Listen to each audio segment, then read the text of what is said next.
If fantasy and romance are what you seek, featuring heroines who aren't quite so meek, with book talk and Instagram full of deceit, simply listen to our podcast, Our Picks of the Week. Finally, I got a palate cleanser of a romantasy book.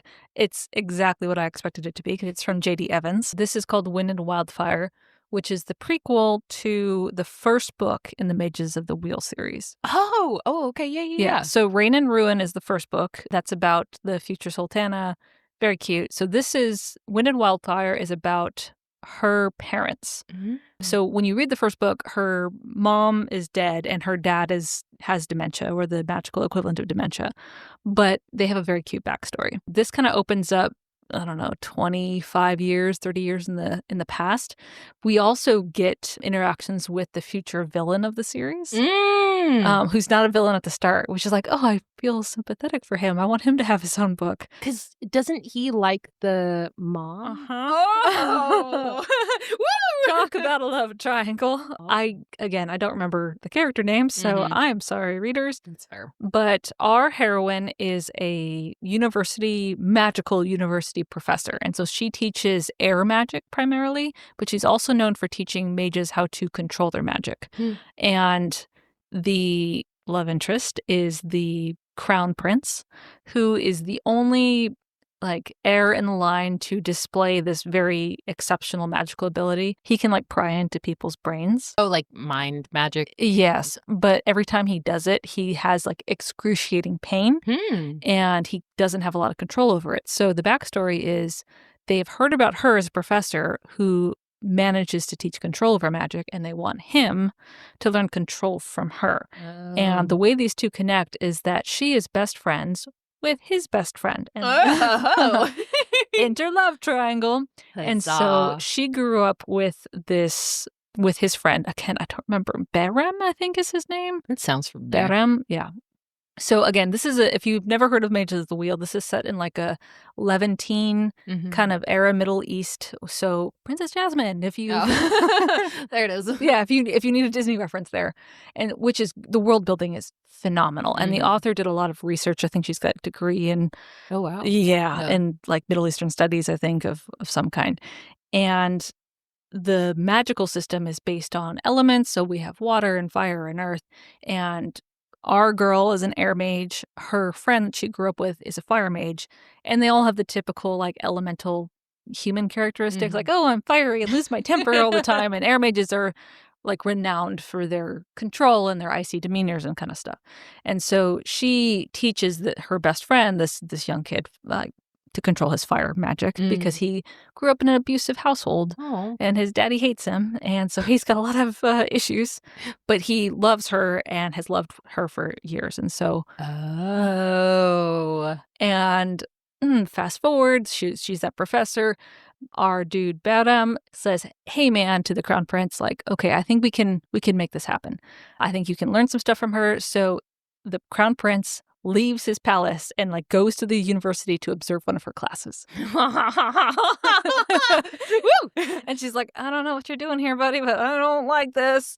And secretly on the side, she's been running a low-income magical school for, poverty-stricken children who can't afford to go to university, as well as people who don't have magic at all.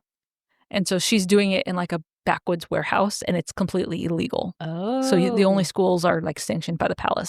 So she'd get thrown in prison, and she does get thrown in prison later in the book. But it's a very contained story. Yeah. The driver is, there's unrest in the city because the Sultan is starting to use the Crown Prince's power to adjudicate these trials. So instead of using the tribunal of judges to make a decision fair and square, he summons the Crown Prince, and the Crown Prince just pries into people's brains and says, nope, he's lying, he's guilty. Yeah. And the people have issues with that. He's kind of has his own internal conflicts over his use of magic. And so he, the Crown Prince, and the university professor create this friendship. They slowly fall in love. Meanwhile, the best friend is I also love you. I was here first. You should marry me. But in typical fire mage fashion, he's very controlling about it. He hates that she teaches these dirty children. So you see this great representation of friendship turning into love, and this great example of friendship turning into toxic love. Yeah. Like simultaneously. Ooh. Oh my God. Like J.D. Evans is a wizard. I know. It's got like a slow start like most of her books do. Mm-hmm. You just have to kind of power through like the first 5 to 10 pages on this one. Mm-hmm. But it's got a happy ending. God, this is another one. You need to stop with these books because my TBR is just like...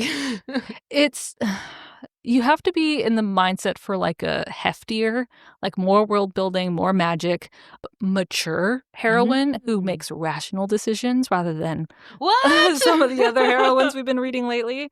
I don't have much to recommend like similar books because she's kind of in a category of her own. Yeah. I will say Grace Draven and Juliet Marillier have a similar like writing level. Oh, I could see that. Wow. Because Grace Draven has mostly like older heroines too. Interesting. So yeah, that's Wind and Wildfire by J.D. Evans. I love the cover of it too. You have the like baddie guy like looking all mad, but then like the two people in love. Gosh. Okay. Want to read. I still want baddie guy to have his own. That's crazy. Like that's how relatable he is as a character though. Wow. Well, I feel like that's like good storytelling. It is. Yeah. See, that's the only way I like my love triangles, when it's like conceivable, you know? Wow. From Jordan's shelf to yours. We'll see you on the next page.